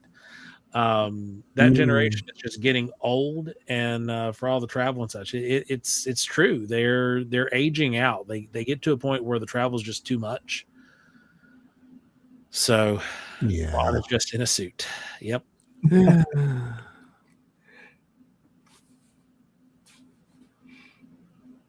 And no, look, that's true. Spookfest. Look at what some of the experiences of the small people give you a better picture of the real stuff. They absolutely 100% do. But the problem is there are so many people who don't want to hear that. The problem is you've got people out there who just want to hear about either the beings that you encountered or the craft. And if the craft happens to be weird, by the way, and doesn't fit into their little narrow box of what they think that craft should be, they don't want to hear it. Didn't happen. Your story is irrelevant to them. Yeah. They just want support for their particular thing. All the data is important. It doesn't matter how weird it is. All the freaking data is important. The key is publicity to the masses for disclosure. You need a visual icon hook like Corbell's beard. But you've just not seen my beard in its full life. Gosh.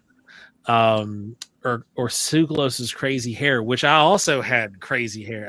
It's past tense at this point. Yeah. Can Ron do a punky mohawk hairdo? Joe, a couple big nose rings, we'll be set. Yeah, I'm down. I'll do it. I'd like to see Ron. For those who've seen the show, The Expanse, there's the Belters. I would like Ron to do their style where they have the shaved side of their head. It's kind of like the cyberpunk thing, and they have. I had Einstein hair once. That'd be cool. Yes, you did. I mean, Einstein hair. Like, I've seen some of those photos. Yeah, that's right. Yeah. But the catch back in the days. Yeah, man. Whenever I was playing music, my hair that's probably why my hair doesn't exist anymore. Is like it about every other month it was at least 2 or 3 different colors. And then you had kids, and then you went bald. Yeah, right. That's what happened. Rowan was, I think, 2 years old when I finally tapped out and shaved my head. My hair went gray. What got me was I walked into a store and I saw the back of my head on a security camera, and I went, "Oh God!" No, God. Yeah, exactly. That's the noise I made, and then it was over. That's hilarious. Wow. Hey Joe, why don't you do that drawing for that thing? Ah, yes, it is the time. Here we go. We're going to do a screen share right quick. Go to presentation. It works better. That way they can see it. They can see it. I know, but I got to find the settings first.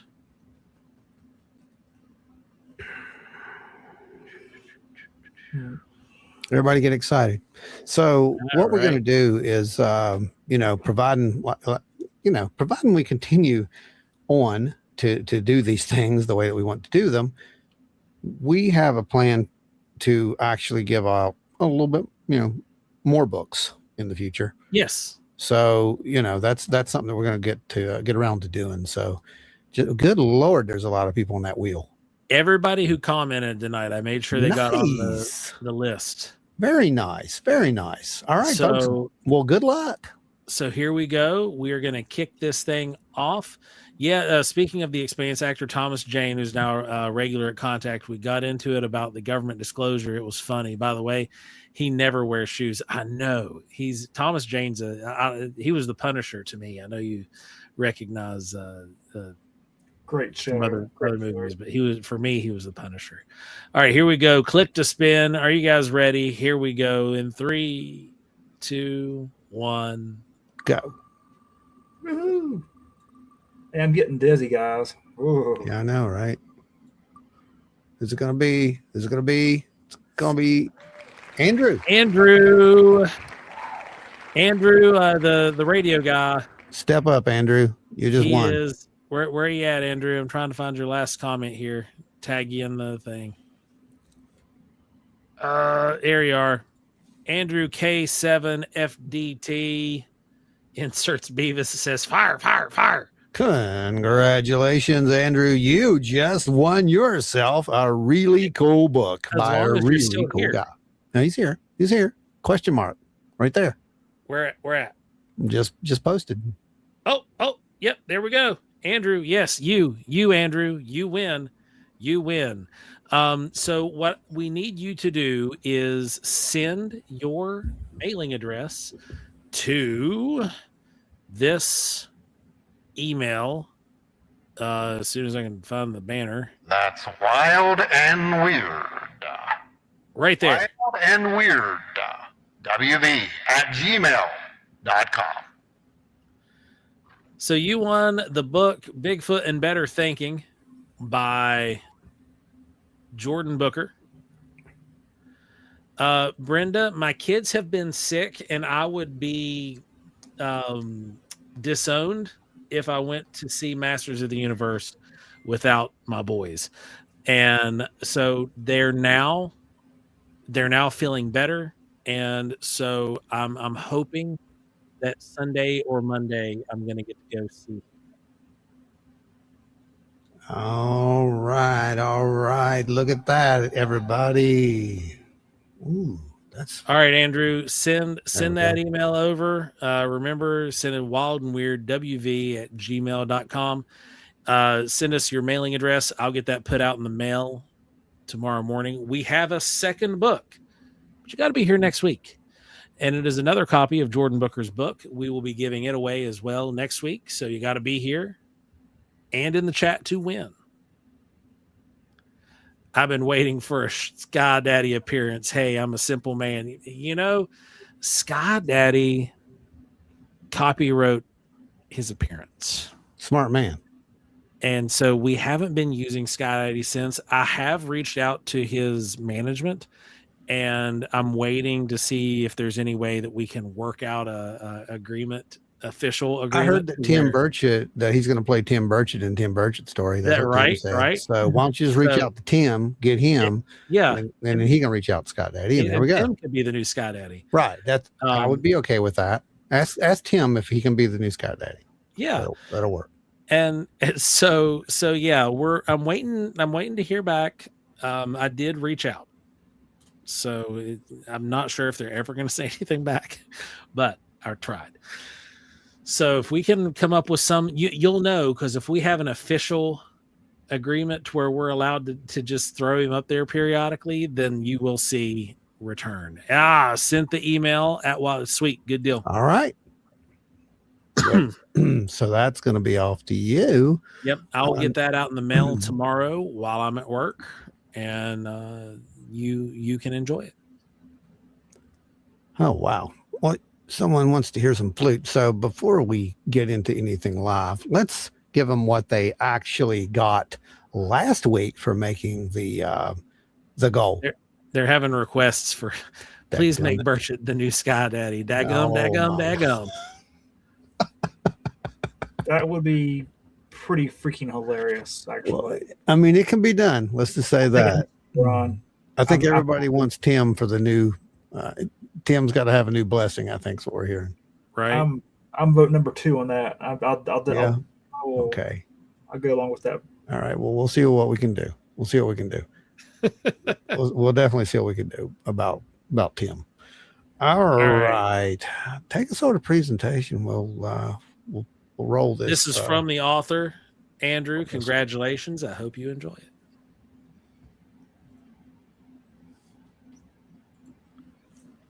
All right, kids. I hope you enjoy it. By the way, this is an example of what you're going to probably hear, which will be way better when we finally get down to actually doing the project later this year. Just zone out and enjoy. That's all I can say about it. Just zone out and enjoy. We'll see if we can get to play. We're here to fight for the American. Well, that's not him. Hang on. Well, you know what? Just zone out and enjoy. We're here to fight for the American people. Dadgummit. All right. Let's try that again. It's under E. I'm in the wrong folder. Where is the alien flute folder? Yes, folks, there is an alien flute folder if you didn't know. Sections. That makes it easier to identify when a Men in Black show up, so they'll know what folder to go to. Yep, exactly. Here we go. Flute number 4. And here we go. What is it doing? Why is it showing him? All right. Burleson, you're not part of the. I mean, he was talking about orange orbs. Well, okay. All right. I guess you are. I'm sorry. Never mind. We're going to carry on.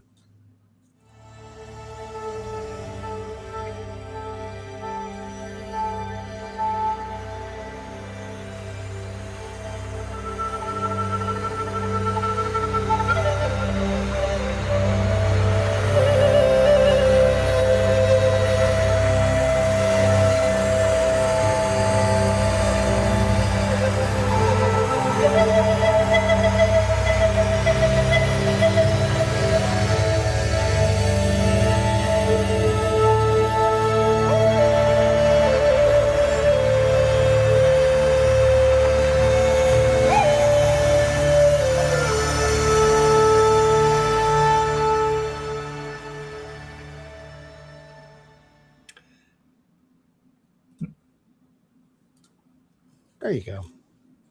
See, now you got to walk around in your alien outfit, your Zorg, and your costumes there, carrying the flute with you now.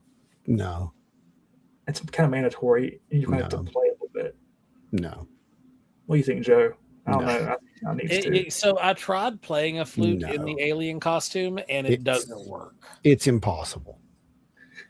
It's absolutely impossible. You can do a Milli Vanilli kind of thing. Mask and playing the flute, and I even tried playing it on 2 different size flutes. It was not. It's not happening. It doesn't work. The lips, lips cover the sound holes, and it looks like he's however eating we the could flute. Superimpose playing over it. It looks like he's eating the flute. It does. It does look like he's it's like an alien to Earth with a flute. This is a flute. I'm going to eat it.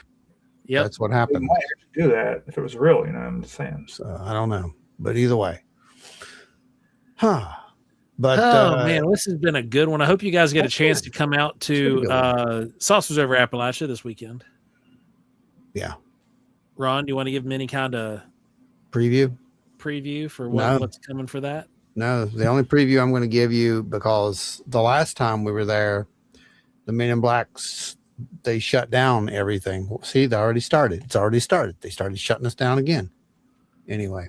Oh, okay. It was you. Never mind. Yeah, for whatever reason, it hit us in presentation mode. Okay. Well, anyway, the last time we were there, the audio or the video, not the audio, the video shut down, and no one could see any data.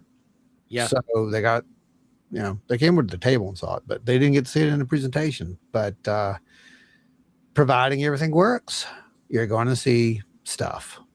And theoretically, it should work, because we're doing the lecture in an area that they do musical performances on a regular basis. And I can tell you that thing right there that you see in that photo is real, by the way.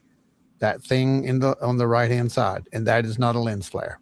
No. That's what I can tell you. And just come on down and see it. It's going to be a good time. And we might show it here eventually, but I don't know. I don't like to show our presentations here because there are people who like to.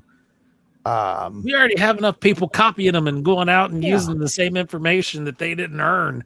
Yeah. And images and titles and it's just, we don't do it. You guys at large have pretty much heard all of it.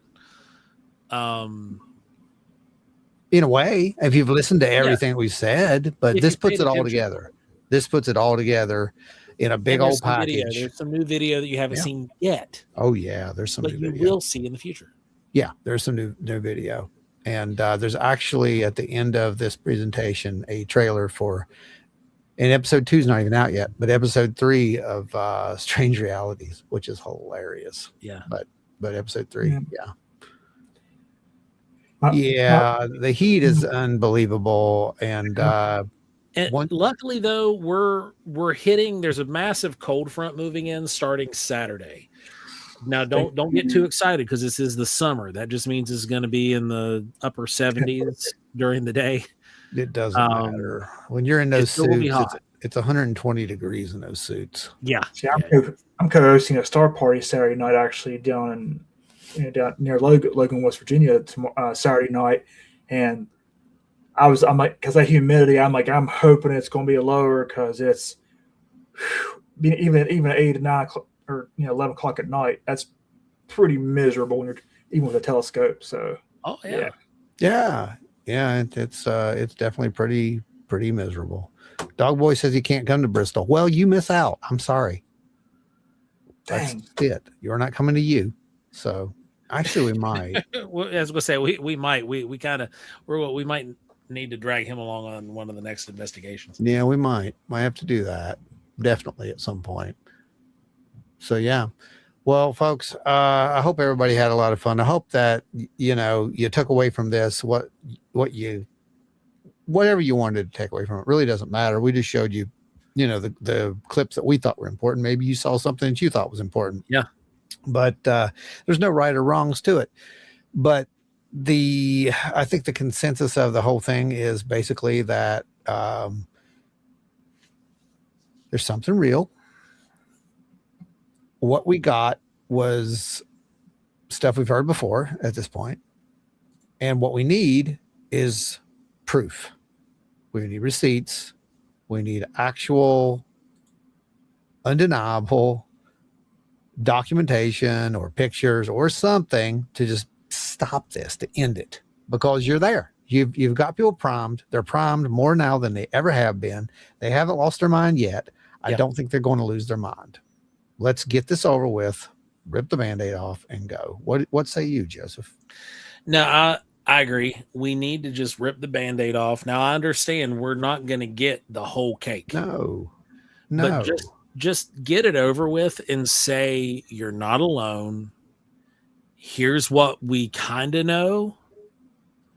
We can't share all of it for reasons, but here's this, and then just let us figure it out, because we're going to figure it out regardless. We're like, the whole thought of like, well, once disclosure happens, all these UFO researchers aren't going to have anything to do. Well, no, because now we're going to have to figure out who's who and why they're here, what they're doing. There's still a whole lot behind this. Yeah. Oh, yeah. So, yeah. Snippets every week in the news like that. You know, it's kind of getting old. I think most people could agree with that. It's like just put it out there. What did Spookfest get? Spookfest, back up here. Hang on, I got to start. It was right there at the bottom.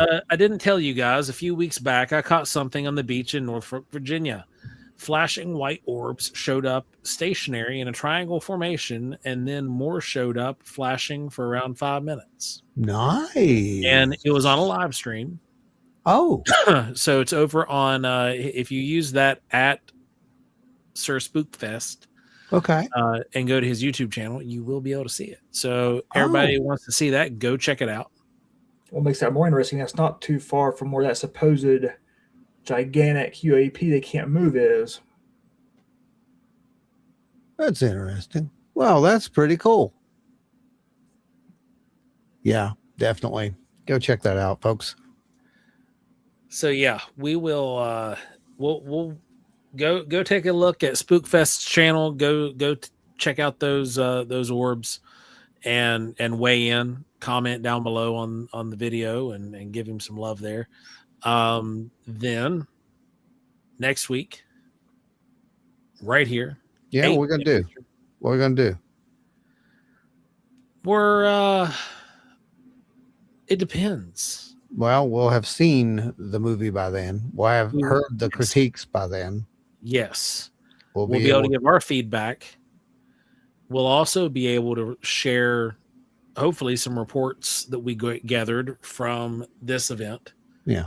Because this event is normally really good for collecting reports and more information. Yeah.